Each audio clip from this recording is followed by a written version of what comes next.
say. I'm pretty happy with the way they've done the artwork. We've got the villains and the characters doing what they do, and it looks like they're scenes right out of a comic book.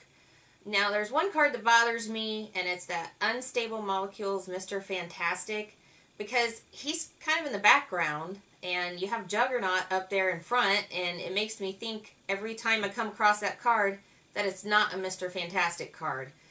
Okay, so we've got 100 new cards being introduced into the system. We've got 5 new heroes, we've got 2 more villain groups, and we've got 2 more of the masterminds.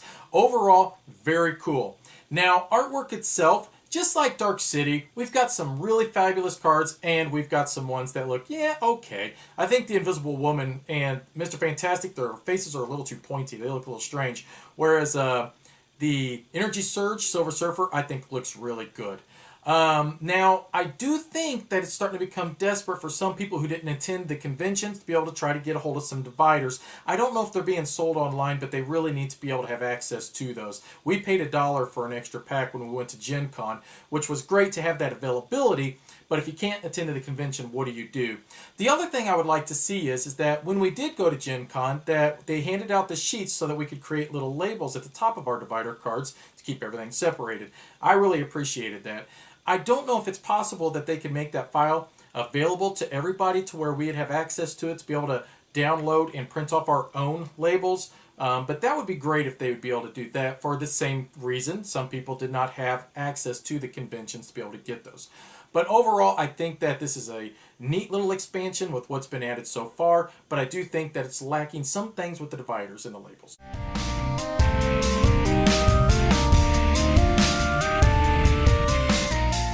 Wow, we've got some really tough masterminds and scenarios in this expansion. But I gotta say, the new ability of focus that these characters have really helps a lot. And if you are adding older characters in that don't have focus, or maybe don't even have versatile, it really adds to the challenge of defeating these masterminds.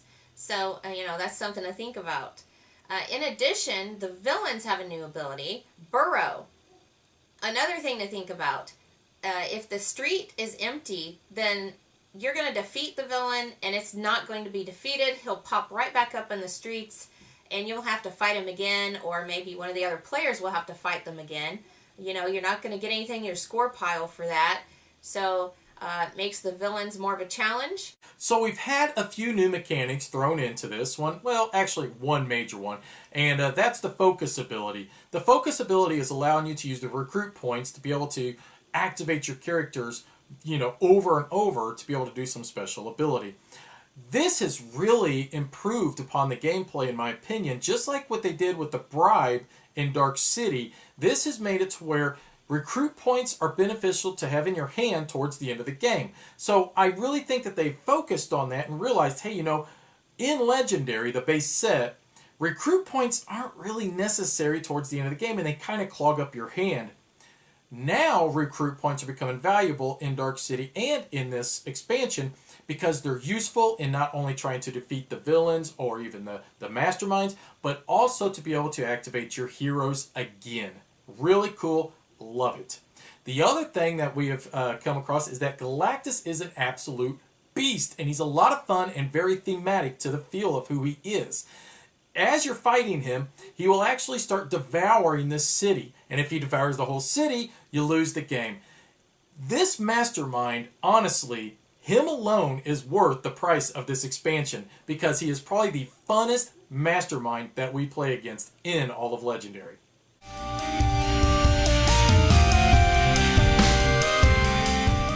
Well, I'm a big fan of Legendary, and having new villains, new scenarios is always a good thing. So, I would recommend an expansion.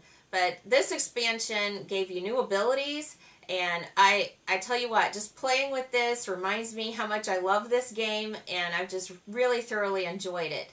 So, if you like Legendary, you're going to love this expansion. Overall, yeah, it's a no-brainer expansion. I think it's introduced enough new things, new combos, new abilities, new masterminds, new, villain groups, enough new stuff that even if you're not a fan of the Fantastic Four, you're going to be a fan of these new abilities on these cards. The like I said before, the Mastermind Galactus is pretty well worth the price of admission alone to this expansion, but you're also getting some new good goodies in this box to be able to spend your recruit points on to be able to defeat masterminds late game. So yes, it's a definite pickup if you are a fan of the legendary system. Now, if you're not thoroughly convinced and you really need to see this expansion in action, we sat down and we did a live play where we battled against Galactus. In fact, this was a challenge that was sent to us by Team Legendary from Upper Deck. They set this whole scenario mastermind combo up for us, and you'll have to watch and see if we can actually defeat Galactus before he eats up the entire city. But until then, thank you for watching. Bye-bye.